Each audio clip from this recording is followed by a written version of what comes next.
कहानी है रामपुर गांव की, जहां के मर्द महिलाओं को हमेशा नीचा दिखाने की कोशिश में रहते। अरे अभी तक खाना नहीं आया, क्या मुझे एक और शादी करने की जरूरत है? नहीं जी नहीं, ऐसा मत करना, वरना मैं कहाँ जाऊंगी। खाना लेकर मैं अभी आई जी। गांव की पंचायत में भी फैसले हमेशा औरतों के खिलाफ ही रहते। मैं जो फैसला सुनाता हूँ वो भगवान की आज्ञा होती है। इस लड़के ने अपने मन से शादी करके अच्छा नहीं किया। लड़के को घर भेज दो और इसकी शादी इसकी जाति की किसी लड़के से करवा दो, लेकिन ये लड़की, इसे तो गांव के बाहर निकाल दो।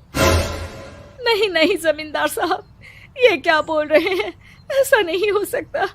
मेरी बेटी मासूम है, इसे अच्छे बुरे की समझ नहीं है। अरे कहाँ जाएगी ये बेचारी? कहाँ जाएगी? इतनी चिंता है तो पूरे परिवार का गांव निकाला कर देते हैं।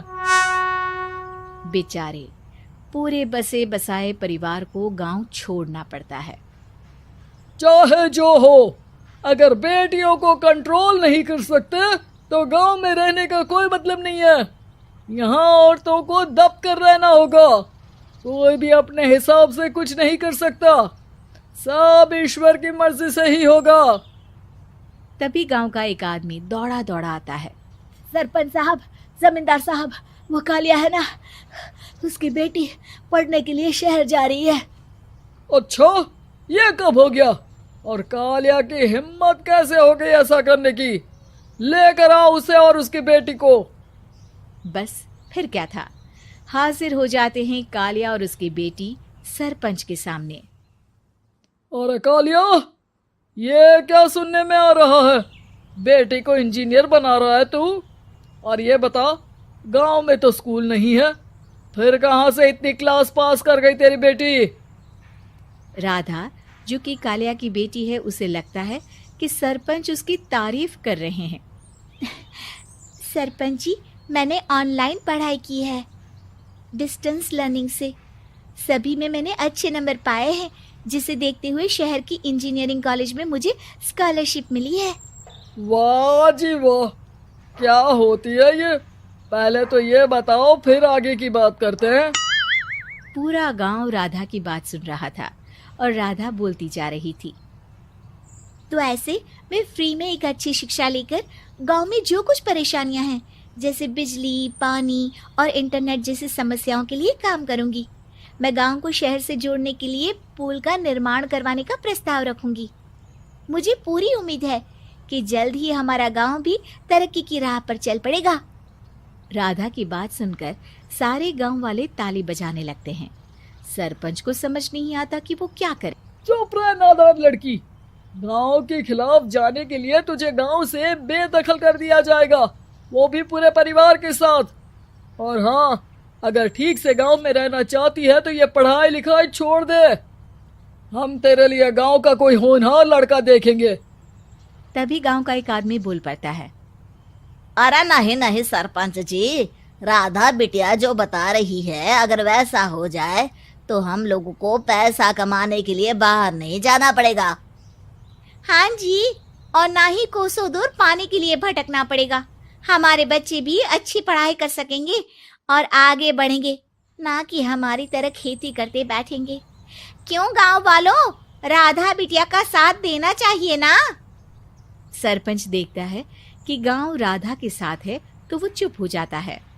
वो घर आकर अपने सलाहकार से बात करता है, जो बहुत ही चालाक किस्म का इंसान होता है। अरे सरपंच साहब, आपको बहुत ही होशियारी से काम लेना पड़ेगा। एक बार गांव तरक्की कर गया, यहाँ के बालक पढ़ लिए तो कोई ना पूछेगा आपको। और फिर ये जो बेटा और बेटी है ना आपके, इनको भी आम लोगों की तरह ही जीवन जीना होगा। हाँ, लेकिन करे तो क्या करे? वो ना आप मुझ पर छोड़ दीजिए, बस मैं जैसा बोलूं करते जाइए। अगले रोज सुबह जब गांव वाले सोकर उठते हैं तो राधा के घर के बाहर और साथ ही वो लोग जिन्होंने राधा का सपोर्ट किया था, उनके घर के आगे लाल रंग से कल आऊंगी लिखा होता है। कल आऊंगी, यह क्या होता है? अरे यह तो खून से लिखा है, लगता है कोई भूत प्रेत या चुड़ैल का साया है। चलो सरपंच जी के पास चलते हैं। सभी सरपंच के पास जाकर उसे सारी बात बताते हैं। अरे ये तो बड़ी मुश्किल की बात है। चलो मैं एक बाबा को जानता हूँ, उन्हें बुला लेता हूँ। सरपंच बाबा को लेकर गांव के घर के बाहर जाता है। ओहो, तो ये वो चुड़ैल है जो उन लोगों को निशाना बनाते हैं जो गांव को बदलने का सपना देखते हैं। वो गांव को ऐसे ही संपन्न देखना चाहती है, वो नहीं चाहती कि कोई बाहरी यहाँ का कायाकल्प करे। क्या तुम लोगों में से किसी ने गांव को बदलने की सोच रखी है? तभी राधा की माँ रोते रोते आती है। मेरी राधा घर से गायब हो गई है। अरे कोई तो बचाओ, मेरी बच्ची कहाँ गई?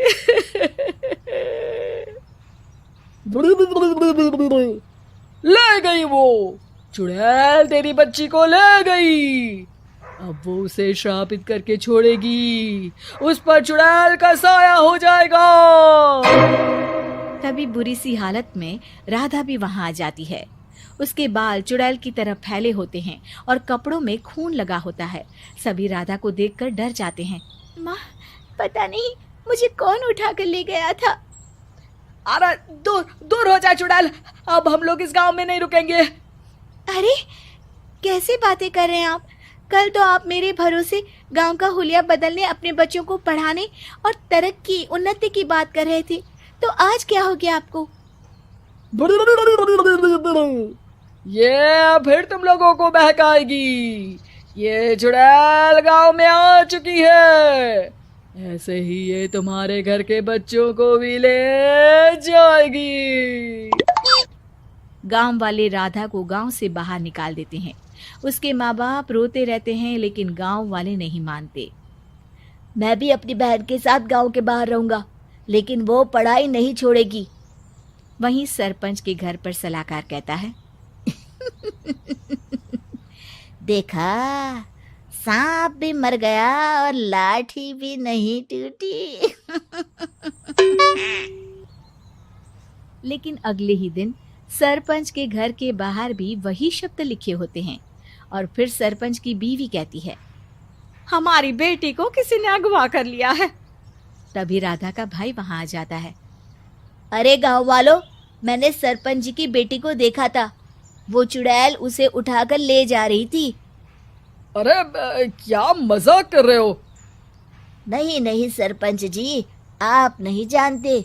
वो चुड़ैल अब आपकी बेटी में आ जाएगी, जैसे राधा के अंदर आ गई थी।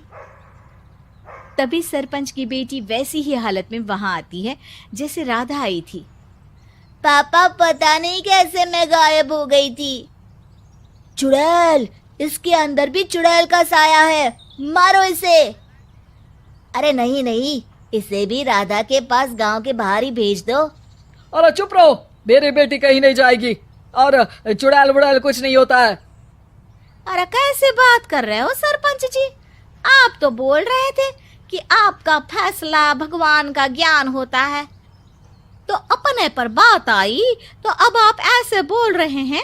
अरे ना ना ना, आपको अपनी बेटी को त्यागना ही होगा। अरे बुलाओ बाबा को। राधा का भाई बाबा को ले आता है, जिसे अब गांव वालों के डर के कारण सच बोलना पड़ता है। मैं कोई बाबा नहीं हूँ, मैं तो मोची था। ये सलाहकार महोदय ने मुझे कहा था एक्टिंग करने को। अब वो मुझे पैसे देने वाले हैं। अब मुझे माफ कर दो। गलती हो गई, मुझे माफ कर दो। तभी वहां राधा आ जाती है। देखा सरपंच जी, जब गांव के बच्चे साक्षर होंगे तो